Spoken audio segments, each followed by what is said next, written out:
A reencarnação, esse belo dogma, eterniza e certifica a filiação espiritual.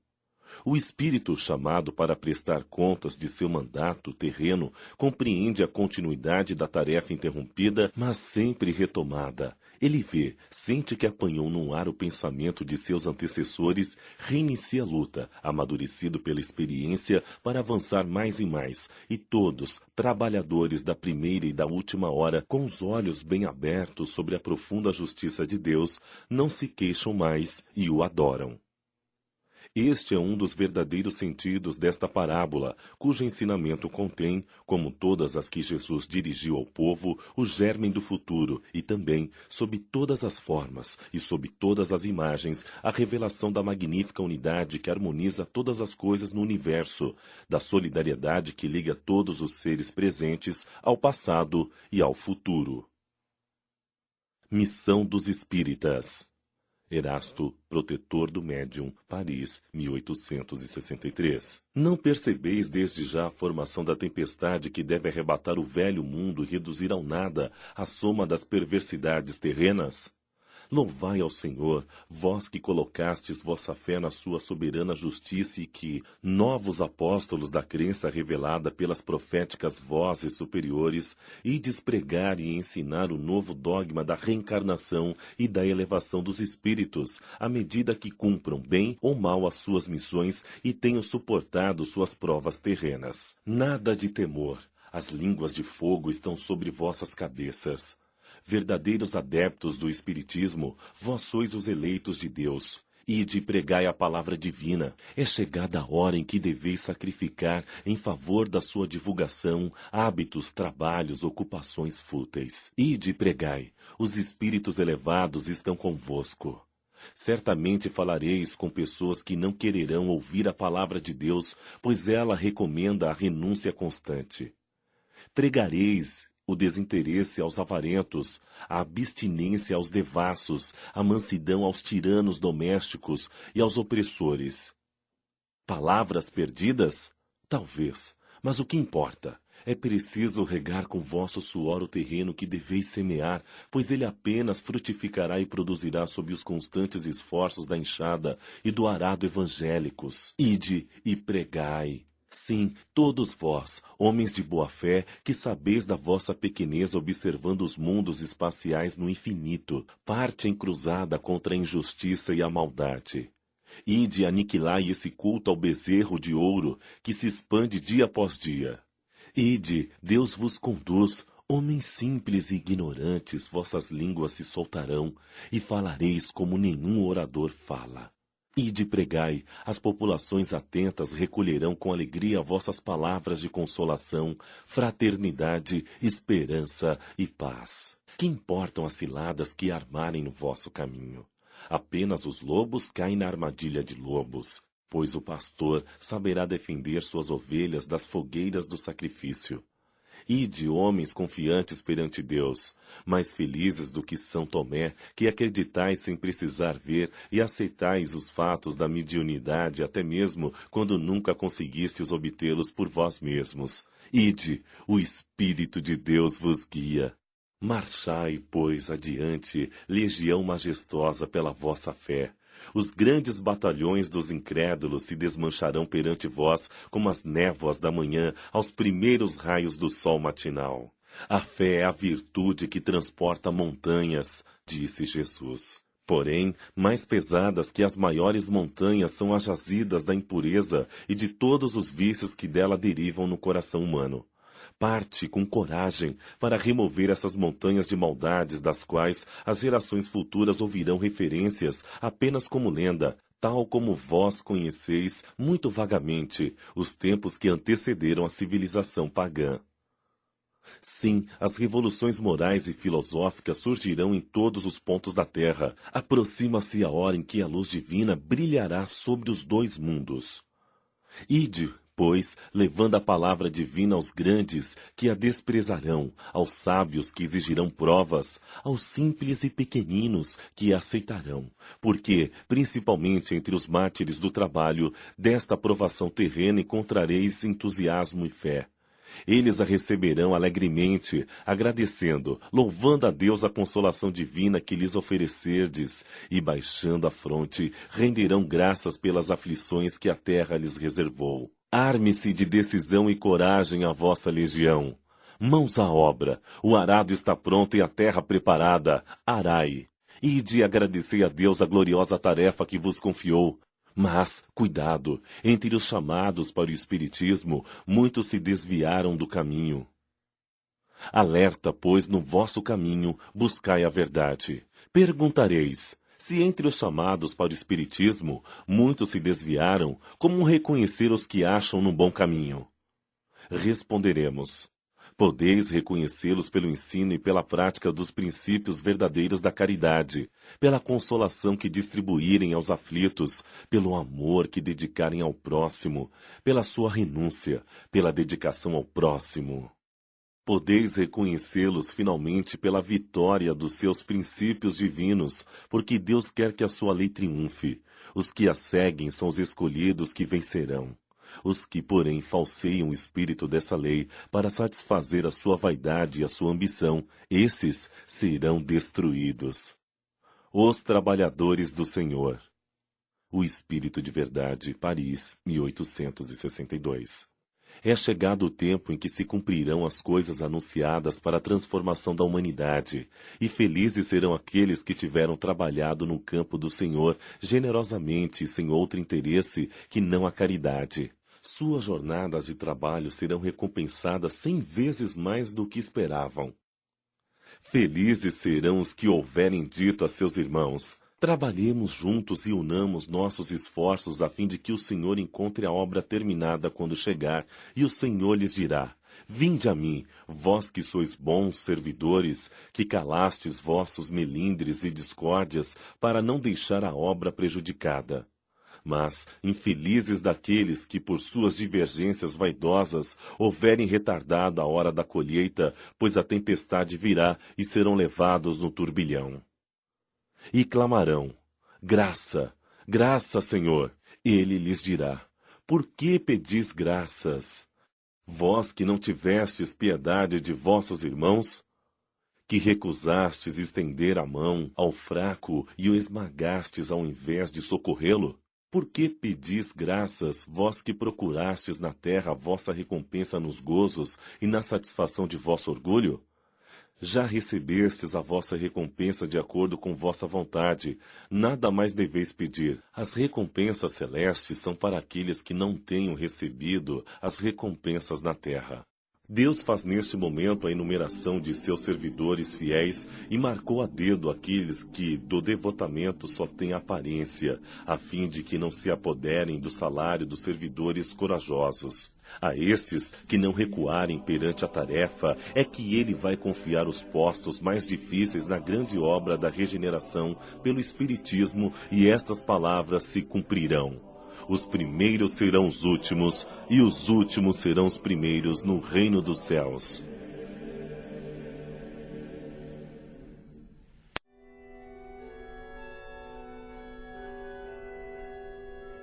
Capítulo 21. Haverá falsos cristãos e falsos profetas. Conhece-se a árvore pelos frutos. Missão dos profetas. Prodígios dos falsos profetas. Não acrediteis em todos os espíritos. Instruções dos espíritos. Os falsos profetas. Características do verdadeiro profeta. Os falsos profetas da erraticidade. Jeremias e os falsos profetas. Conhece-se a árvore pelos frutos. A árvore que produz maus frutos não é boa, e a árvore que produz bons frutos não é má, porque se conhece cada árvore por seu próprio fruto. Não se colhem figos dos espinheiros e nem se colhem cachos de uvas dos abrolhos. O homem de bem tira boas coisas do tesouro de seu coração, e o mal do mau tesouro do seu coração. Pois a boca fala aquilo do que o coração está cheio. Lucas, capítulo 6, versículo 43 a 45. Guardai-vos dos falsos profetas que por fora se disfarçam de ovelhas e que por dentro são lobos roubadores. Vós os reconhecereis por seus frutos. Acaso podem-se colher uvas de espinheiros ou figos de abrolhos? Assim, toda árvore que é boa produz bons frutos e toda árvore que é má produz maus frutos. Uma árvore boa não pode produzir maus frutos, e uma árvore má não pode produzir bons frutos. Toda árvore que não produz bons frutos será cortada e lançada ao fogo. Vós as reconhecereis, pois pelos seus frutos. Mateus, capítulo 7, versículo 15 a 20. Tomai cuidado para que ninguém vos engane, pois muitos virão em meu nome dizendo, sou o Cristo, e enganarão a muitos. Levantar-se-ão muitos falsos profetas que enganarão muitas pessoas, e a caridade em muitos esfriará, porque a iniquidade se multiplicará. Mas será salvo aquele que perseverar até o fim. Então, se alguém vos disser, o Cristo está aqui, ou está ali, não acrediteis.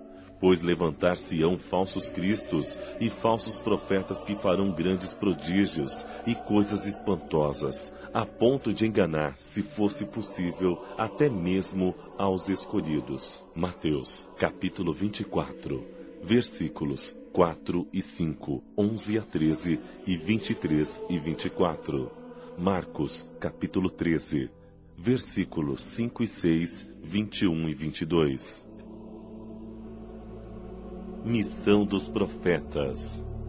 É comum atribuir-se aos profetas o dom de revelar o futuro, de maneira que as palavras profecia e predição passam a ter o mesmo significado. No sentido evangélico, a palavra profeta tem um sentido mais amplo. Diz-se de todo enviado de Deus com missão de instruir os homens e lhes revelar as coisas ocultas e os mistérios da vida espiritual. Um homem pode, então, ser profeta sem fazer profecias? Esta era a ideia dos judeus no tempo de Jesus.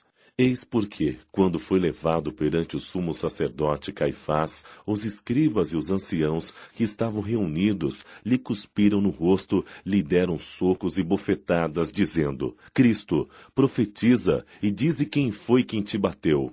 Entretanto, é certo que houve profetas que tinham previsão do futuro, seja por intuição, seja por revelação providencial, a fim de transmitir advertências aos homens. Como as suas previsões aconteceram, o dom de adivinhar o futuro foi visto como um dos atributos da qualidade de profeta. Prodígios dos falsos profetas.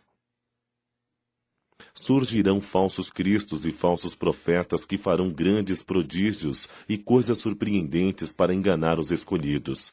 Estas palavras alertam para o verdadeiro sentido da palavra prodígio. No sentido teológico, os prodígios e os milagres são fenômenos excepcionais fora das leis da natureza. Estas leis, sendo obra unicamente de Deus, são passíveis de serem modificadas, sem dúvida, se Ele quiser.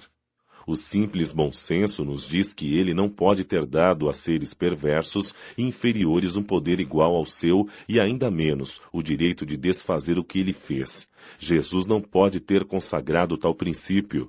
Se, pois, segundo o sentido que se atribuiu àquelas palavras, o espírito do mal tem o poder de fazer tais prodígios, que até mesmo os eleitos seriam enganados. Disso resultaria que, podendo fazer o que Deus faz, os prodígios e os milagres não são privilégio exclusivo dos enviados de Deus e por isso nada provam, uma vez que nada distingue os milagres dos santos dos milagres dos demônios. É preciso, pois, procurar um sentido mais racional para essas palavras de Jesus. Aos olhos do povo, todo fenômeno cuja causa é desconhecida passa por algo sobrenatural, maravilhoso e miraculoso. Conhecida a causa, reconhece-se que o fenômeno, por mais extraordinário que possa parecer, nada mais é do que a aplicação de uma lei da natureza. Assim, o círculo dos fatos sobrenaturais se restringe à medida que se alarga o conhecimento das leis científicas. Em todos os tempos, os homens têm explorado em benefício de sua ambição, de seu interesse e de seu desejo de dominação, certos conhecimentos que possuíam, a fim de usufruírem de um prestígio e de um poder supostamente sobre-humano ou que uma pretensa missão divina lhes daria. Estes são os falsos cristos e os falsos profetas. A propagação dos conhecimentos acaba por desacreditá-los, e eis porque seu número diminui à medida que os homens se esclarecem. O fato de operarem o que, aos olhos de algumas pessoas, passa por prodígios, não é, portanto, sinal de uma missão divina, uma vez que pode resultar de conhecimentos que qualquer um pode adquirir ou capacidades orgânicas especiais que tanto mais digno quanto mais indigno podem possuir. O verdadeiro profeta se reconhece por características mais sérias e exclusivamente de ordem moral. Não acrediteis em todos os espíritos. Meus bem-amados, não acrediteis em todos os espíritos, mas provai se os espíritos são de Deus, pois muitos falsos profetas se têm levantado no mundo. João, 1ª Epístola, capítulo 4, versículo 1. Os fenômenos espíritas, longe de confirmarem os falsos cristos e os falsos profetas, como algumas pessoas gostam de dizer, vêm, ao contrário, dar-lhes o golpe mortal. Não peçais ao Espiritismo milagres nem prodígios, pois ele declara formalmente que não os produz. Assim como a física, a química, a astronomia e a geologia vieram revelar as leis do mundo material, ele vem revelar outras leis desconhecidas, aquelas que regem as relações entre o mundo corporal e o mundo espiritual, e que, tanto quanto as leis científicas, são leis da natureza. Ao explicar uma certa ordem de fenômenos até então incompreendidos, o Espiritismo destrói o que ainda permanecia sob o domínio do maravilhoso. Aqueles que estivessem tentados a explorar esses fenômenos em seu proveito, fazendo-se passar por messias de Deus, não poderiam abusar por muito tempo da credulidade e logo seriam desmascarados. Aliás, como já ficou dito, só esses fenômenos por si mesmos nada provam. A missão se prova por efeitos morais que nem todos podem produzir. Eis um dos resultados do desenvolvimento da ciência espírita. Pesquisando a causa de certos fenômenos, ela levanta o véu de muitos mistérios. Aqueles que preferem a obscuridade e a luz são os únicos interessados em combatê-la, mas a verdade é como o sol, dissipa os nevoeiros mais densos. O Espiritismo vem revelar uma outra categoria bem mais perigosa de falsos cristos e de falsos profetas, que se encontram não entre os homens, mas entre os desencarnados. É a dos espíritos embusteiros, hipócritas, orgulhosos e falsos sábios, que da terra passarão para a erraticidade e se disfarçam com nomes veneráveis para procurar, disfarçado pela máscara com que se cobrem, tornar suas ideias aceitáveis, frequentemente as mais extravagantes e absurdas. Antes que as relações mediúnicas fossem conhecidas, eles atuavam com menos ostentação, menos pompa, pela inspiração, pela mediunidade inconsciente, auditiva ou de incorporação. O número daqueles que em diversas épocas, mas principalmente nesses últimos tempos, se apresentaram como uns dos antigos profetas, como Cristo, como Maria, mãe do Cristo e até mesmo como Deus, é considerável. O apóstolo João nos previne contra eles quando diz: meus bem-amados, não acrediteis em todos os espíritos, mas provai se os espíritos são de Deus, pois muitos falsos profetas têm surgido. O Espiritismo dá os meios de pô-los à prova ao indicar as características pelas quais se reconhecem os bons espíritos, características sempre morais e nunca materiais. É para distinguir entre os bons e os maus espíritos que podem, sobretudo, se aplicar estas palavras de Jesus. Reconhece-se a qualidade da árvore pelo seu fruto. Uma boa árvore não pode produzir maus frutos, e uma árvore má não pode produzir bons frutos. Julgam-se os espíritos pela qualidade de suas obras, como uma árvore pela qualidade de seus frutos. Instruções dos Espíritos. Os falsos profetas. Luís Bordeaux, 1861. Se alguém vos disser, Cristo está aqui, não o procureis, mas, ao contrário, ficai atentos, pois os falsos profetas serão numerosos. Não vedes as folhas da figueira que começam a embranquecer, seus numerosos brotos esperando pela época da floração, e Cristo não vos disse, reconhece-se uma árvore por seu fruto? Se os frutos são amargos, sabeis que a árvore é má. Mas, se são doces e saudáveis, direis, nada de tão puro pode sair de uma fonte má. É assim, meus irmãos, que deveis julgar. São as obras que deveis examinar. Se aqueles que se dizem revestidos do poder divino revelam, de fato, os sinais de uma missão de elevada natureza, ou seja, se possuem no mais alto grau as virtudes cristãs e eternas, a caridade, o amor, a indulgência, a bondade que reconcilia todos os corações, e, se em confirmação as palavras juntam os atos, então podereis dizer, estes são realmente os enviados de Deus. Desconfiai das palavras hipócritas, desconfiai dos escribas e dos fariseus que pregam nas praças públicas, vestidos de longas roupas. Desconfiai daqueles que dizem ter a posse única e exclusiva da verdade. Não, o Cristo não está entre esses. Aqueles que ele envia para propagar sua santa doutrina e regenerar seu povo serão, a exemplo do Mestre, dóceis e humildes de coração, acima de tudo. Aqueles que devem, por seus exemplos e seus conselhos, salvar a humanidade que corre para a perdição e se desvia por caminhos tortuosos, serão, acima de tudo, modestos e humildes. Todo aquele que revele o menor sinal de orgulho, fuge dele como uma praga contagiosa que corrompe tudo o que toca. Lembrai-vos de que cada criatura traz na fronte, mas sobretudo em seus atos, a marca de sua grandeza ou de sua decadência. Ide, meus filhos bem-amados, marchai sem vacilações, sem segundas intenções, num caminho abençoado que vos empreendestes. Ide, avançai sempre sem temor, afastai corajosamente tudo aquilo que poderia impedir vossa marcha em busca do objetivo eterno. Viajores, ficareis apenas pouco tempo mais nas trevas e nas dores da provação se deixardes vossos corações caminharem para essa doce doutrina que vem nos revelar as leis eternas e satisfazer todos os anseios de vossa alma com relação ao desconhecido. Desde já podeis dar corpo a essas esperanças fugídias dos vossos sonhos e que, de pouca duração, podem apenas deliciar vosso espírito sem nada dizer ao vosso coração. Agora, meus bem-amados, a morte desapareceu para dar lugar ao anjo radiante que conheceis, o anjo do reencontro e da reunião.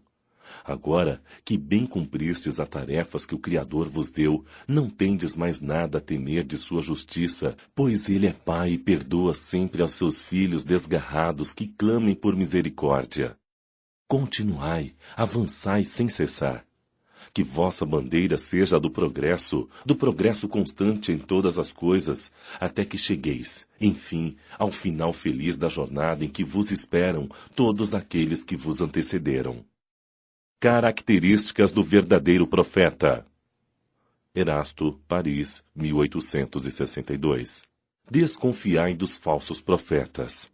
Esta recomendação é útil em todos os tempos, mas, principalmente, nos momentos de transição em que, como os de agora, se elabora uma transformação da humanidade. Porque, nessas horas, uma multidão de ambiciosos e intrigantes se apresenta como reformadores e messias. É contra esses impostores que é preciso estar em guarda. É dever de todo homem honesto desmascará-los.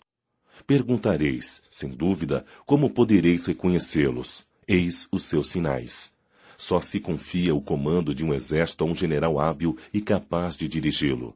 Acreditais que Deus seja menos prudente do que os homens? Ficais sabendo que ele apenas confia as missões importantes àqueles que sabem serem capazes de cumpri-las, pois as grandes missões são fardos pesados, que esmagariam um homem muito fraco para carregá-los. Como em todas as coisas, o mestre deve saber mais do que o aluno. Para que a humanidade avance, tanto moral quanto intelectualmente, são precisos homens superiores em inteligência e em moralidade. Eis porque são sempre espíritos já bastante evoluídos que, tendo cumprido suas provas em outras existências, encarnam com esse objetivo, visto que, se não forem superiores ao meio em que devem agir, sua ação resultará nula. Assim sendo, concluíres que o verdadeiro missionário de Deus, pela sua superioridade, suas virtudes, pela grandeza, pelo resultado e influência moralizadora de suas obras, tem de justificar a missão de que se diz portador.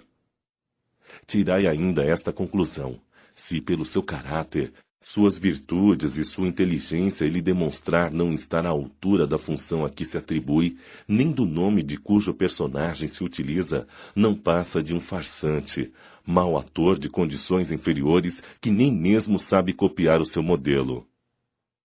Uma outra consideração que deve ser feita é a de que os verdadeiros missionários de Deus ignoram-se a si mesmos, cumprem aquilo a que foram chamados pelo seu caráter determinado, inteligente e secundados por uma força interior que os inspira e os dirige sem que se apercebam disso, mas sem intenção premeditada. Em outras palavras, os verdadeiros profetas se revelam por seus atos, os outros os pressentem, enquanto os falsos profetas se apresentam a si mesmos como enviados de Deus.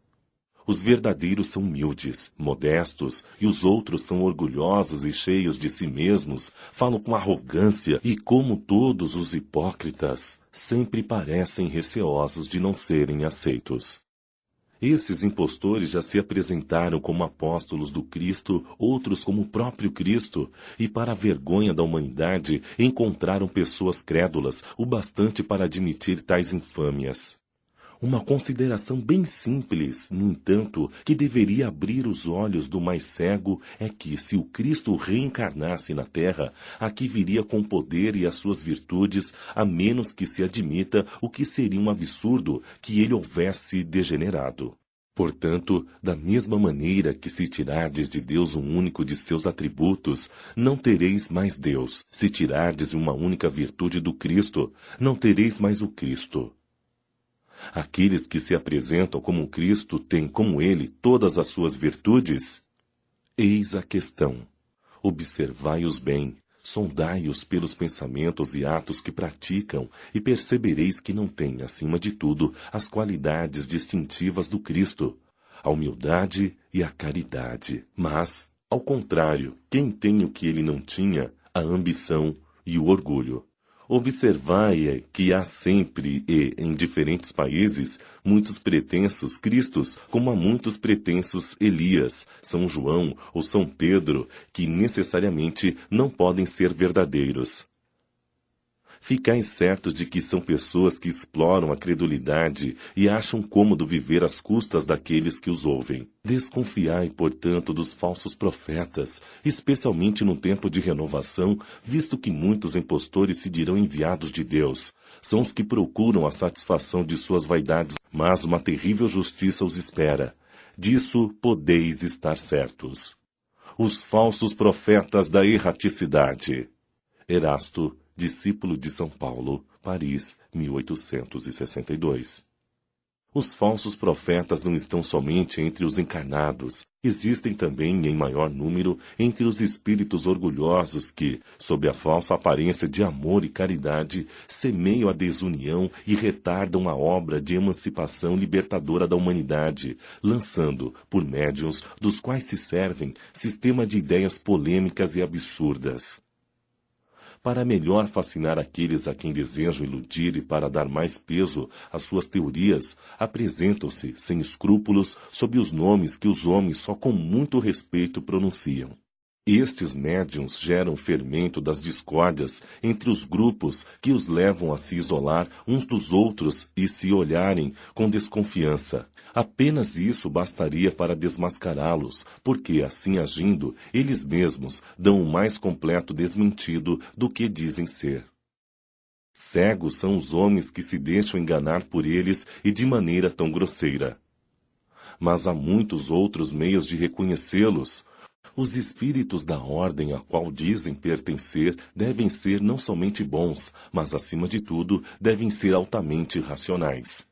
Pois bem, passai seus sistemas pelo crivo da razão e do bom senso e vereis o que restará. Concordareis, portanto, comigo. Todas as vezes em que um espírito indicar como remédio para os males da humanidade ou como meios de atingir a sua transformação coisas fantasiosas, impraticáveis, medidas pueris e ridículas, ou quando formula um sistema contrário às mais vulgares noções da ciência, não passa de um espírito ignorante e mentiroso. Por outro lado, desejamos vos dizer que se a verdade nem sempre é apreciada pelos indivíduos, ela é sempre apreciada pelo bom senso das massas, e isto também é um critério. Se dois princípios se contradizem, tereis a medida do valor próprio de cada um observando aquele que encontra mais repercussão e mais simpatia.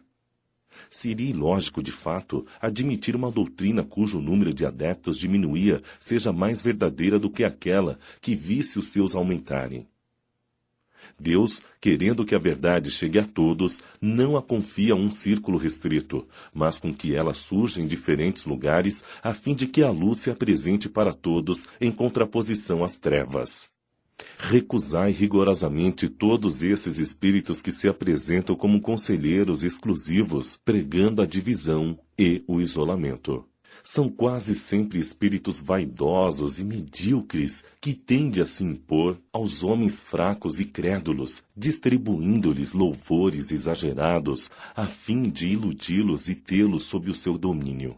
São geralmente espíritos sedentos de poder que, tendo sido tiranos públicos ou da família durante sua vida terrena, ainda querem vítimas para tiranizar após a morte. Desconfiai das comunicações que trazem um caráter de misticismo e extravagância, ou que recomendem cerimônias e atos estranhos. Há sempre, então, legítimo motivo para a desconfiança quando isto ocorrer.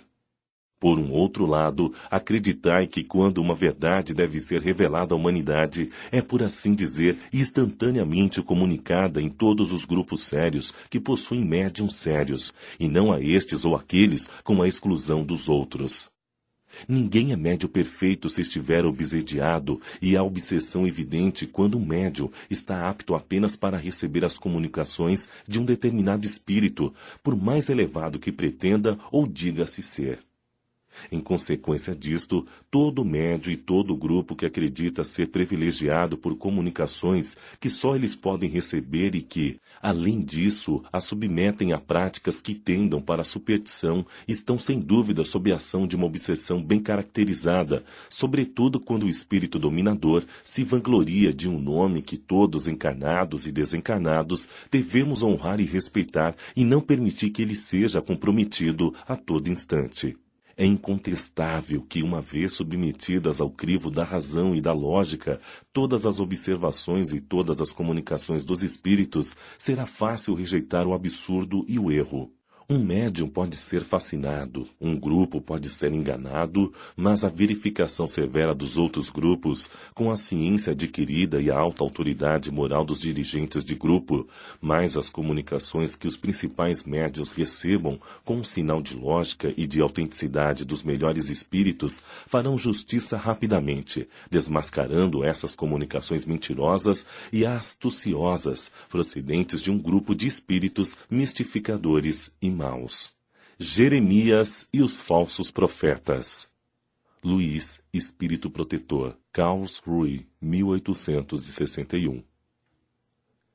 Eis o que diz o Senhor dos Exércitos.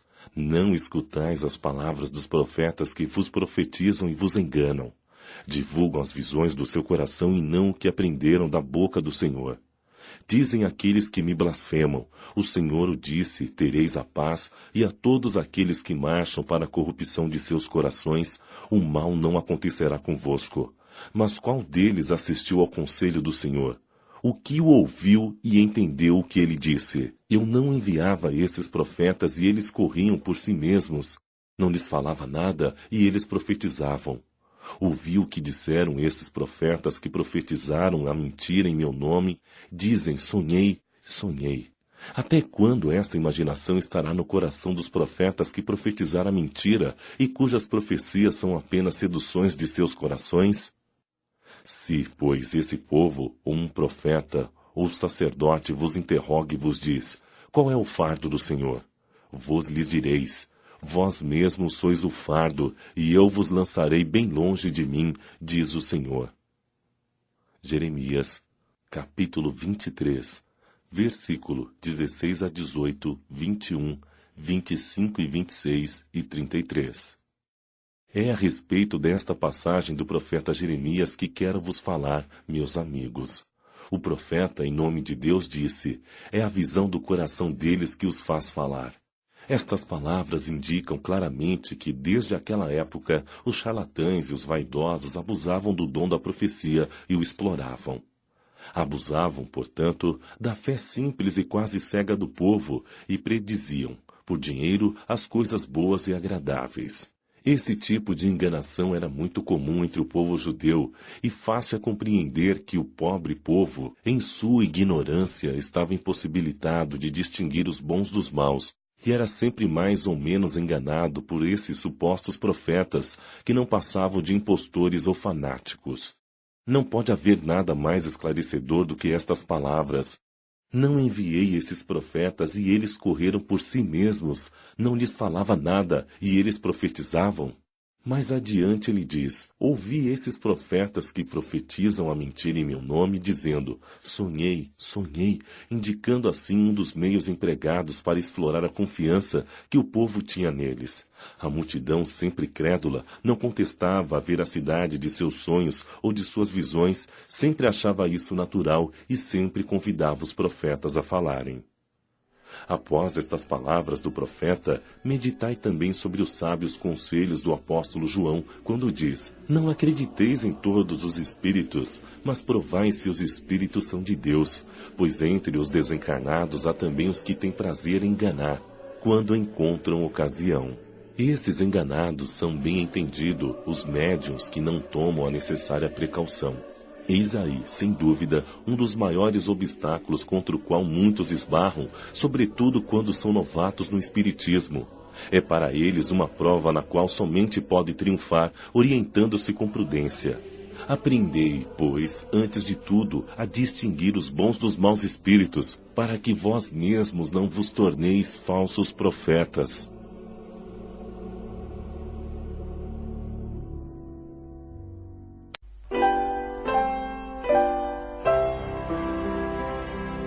Capítulo 22. Não separeis o que Deus uniu.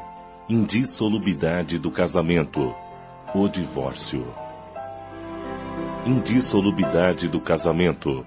Os fariseus também vieram a Jesus para tentá-lo e lhe disseram: é permitido a um homem repudiar sua mulher por qualquer motivo? Ele lhes respondeu: não lestes que aquele que criou o homem desde o início os criou macho e fêmea?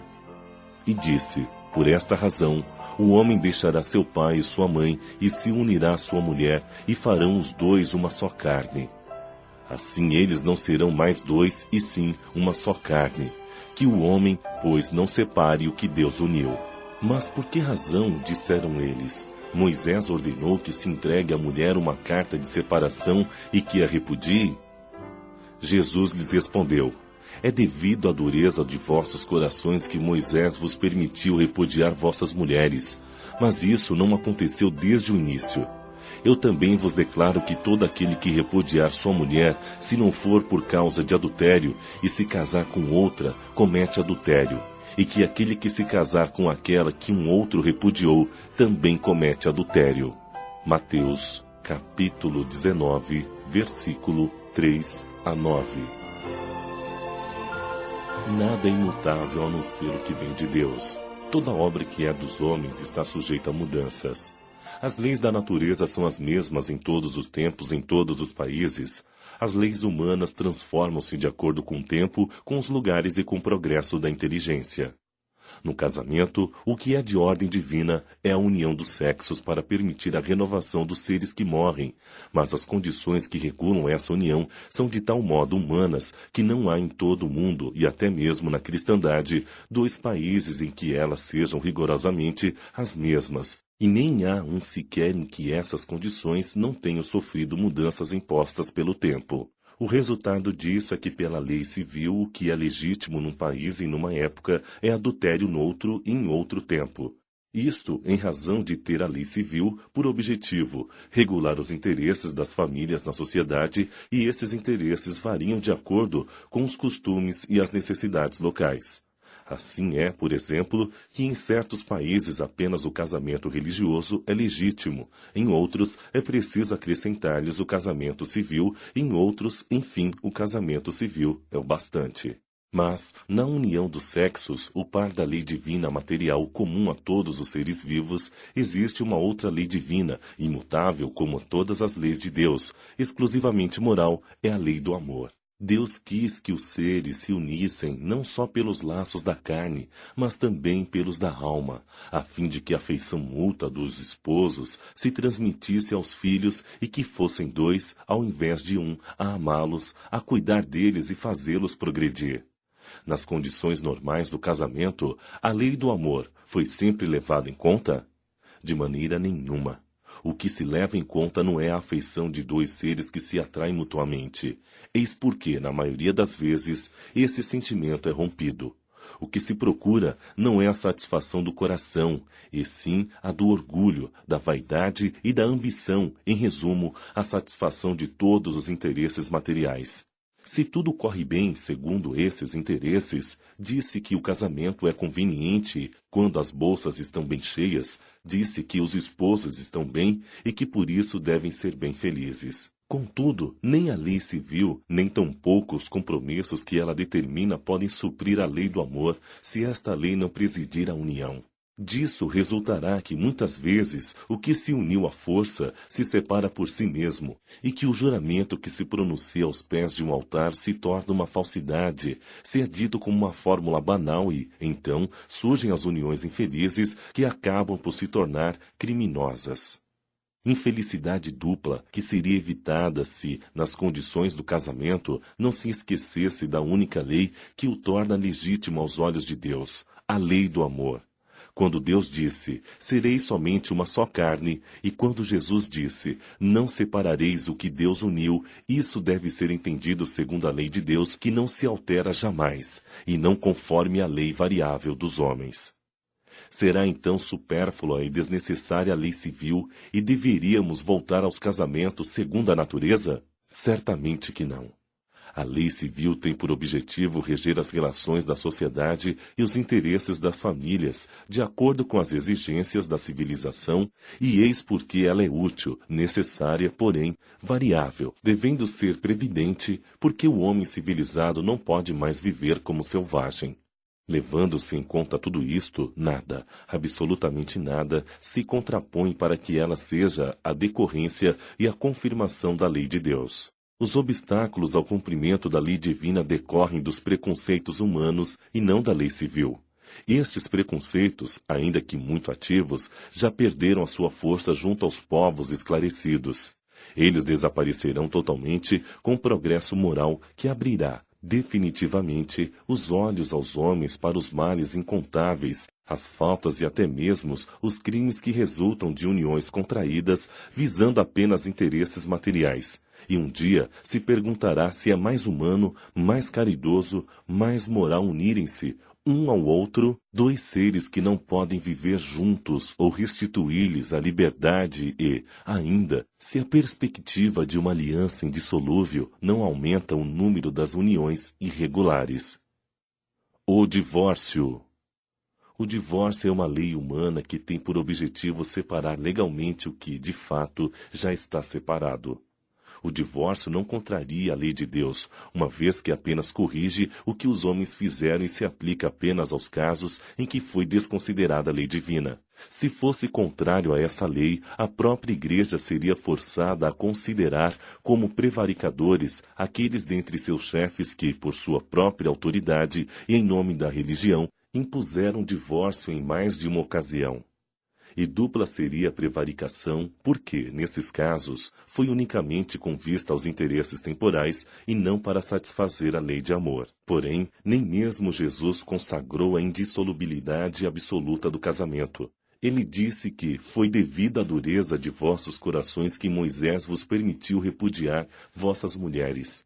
Isso significa que, desde os tempos de Moisés, quando a afeição mútua não fosse o único motivo do casamento, a separação poderia tornar-se necessária. Mas acrescenta, isso não foi assim desde o princípio, ou seja, que no início da humanidade, quando os homens ainda não estavam pervertidos pelo egoísmo e pelo orgulho e que viviam segundo a lei de Deus, as uniões fundadas sobre simpatia e não sobre a vaidade ou a ambição não davam motivo ao repúdio. Jesus vai mais longe e especifica o caso em que o repúdio pode ocorrer, o de adultério. Todavia, sabemos que o adultério não existe onde reina uma afeição mútua e sincera. Jesus proíbe, é bem verdade, a todo homem poder casar-se com uma mulher repudiada, mas é preciso considerar os costumes e o caráter dos homens daquela época. A lei mosaica, nesse caso, prescrevia a morte para a mulher adúltera pelo apedrejamento. Querendo abolir um costume bárbaro como esse, seria preciso naturalmente uma penalidade que o substituísse. Jesus a encontra na proibição do casamento com a adúltera, considerando-o desonroso. Era, de qualquer maneira, uma lei civil, substituída por outra lei civil, mas que, como todas as leis dessa natureza, deveria sofrer a prova do tempo.